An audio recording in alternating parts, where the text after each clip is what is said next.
भाग 3 मध्ये आपण मालेगावचा व्यवसाय वस्त्रोद्योगांबद्दल जाणून घेतलं। आजच्या भागात आपण मालेगावची लाईफलाईन सायकल याबद्दल जाणून घेणार आहोत। नमस्कार, मी संजना कसमाद्य अपडेटच्या या मालेगावनी बरंच काही स्पेशल सीरीज मध्ये आपलं स्वागत। आज सगळीकडे दुचाकीचं वलय पसरले। घराघरात चारचाकी दुचाकी वाहनं सहज बघायला मिळतात। कुटुंबात जेवढे सदस्य तितकीच वाहनांची संख्या, तितकीच वाहनं आपल्याला दारात उभी दिसतात। पण या सगळ्याला मालेगाव शहर हे अपवाद आहे।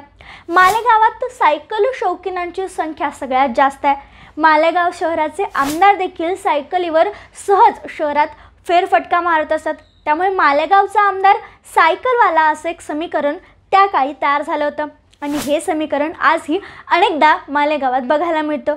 कोविड काळात मालेगाव बाह्यचे आमदार तथा नाशिक जिल्ह्याचे पालकमंत्री दादा भुसे देखील शहरात सायकलीवरून फेरफटका मारताना दिसून आले होते आणि म्हणूनच मालेगावातले लोक सायकल प्रेमी असं मालेगावला संबोधतात।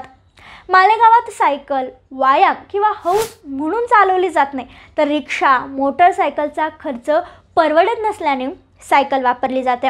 रिक्षाला 10-20 रुपये देण्याऐवजी 4 रुपये प्रति तासाने किंवा 20 रुपये प्रतिदिन सायकल घेतली जाते आणि यामुळे शहरात कुठेही फिरता येतं। मुंबईसारख्या शहराची लाईफलाईन मेट्रो आणि लोकल असते, त्याचप्रमाणे मालेगावसाठी तेच महत्त्व सायकलचं आहे। थिएटरच्या बाहेर खारी, टोस्ट, पाव विकायला अनेक जण फक्त आणि फक्त सायकल वापरतात। लहान मुलांची खेळण्याची सायकल सुद्धा इथे 2 रुपये तासाने भाड्याने मिळते।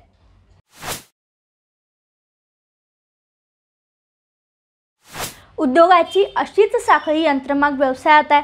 सॅजिंग, गाठ प्रेस, सूत वाहणारे हमाल, वाहतुकीसाठीची 3 चाकी रिक्षा, कापड चेकर, गटणी चेकर, मुकादम, सायझर, वार्पर हे सगळे प्रत्यक्ष तर कारखान्याच्या परिसरातील चहा, पान दुकाने, हातगाडे, छोटी मोठी हॉटेल्स हे अप्रत्यक्षपणे एकमेकांवर अवलंबून असणार आहेत।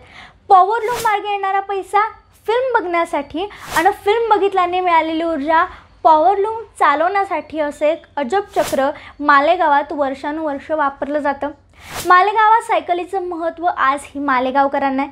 20व्या शतकात सुरुवातीला किर्लोस्कर नाटक कंपनीनं रंगभूमी हे मराठी नाटकाला वाहिलेलं मासिक सुरू केलं होतं आणि या मासिकातील बऱ्याच लेखांचा जो शेवट होता तो रेख न मारता सायकलीचं चित्र छापून केला होता।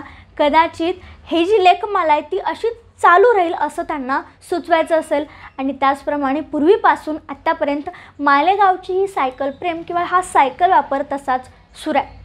आता या सिरीजच्या शेवटाकडे वळत असताना आपण मालेगावातील महत्त्वाचा भाग असणारा मालेगावाबद्दलचं सिनेमा प्रेम, मालेगावची सिनेमाची जी एंट्री आहे ती या सगळ्याबद्दलच आपण बोलणार आहोत।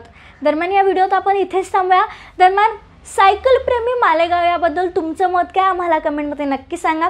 ही सिरीज कशी वाटते आवर्जून कळवा आणि अशाच व्हिडिओसाठी कसमाद्य अपडेटला आठवणीनं सबस्क्राईब करा।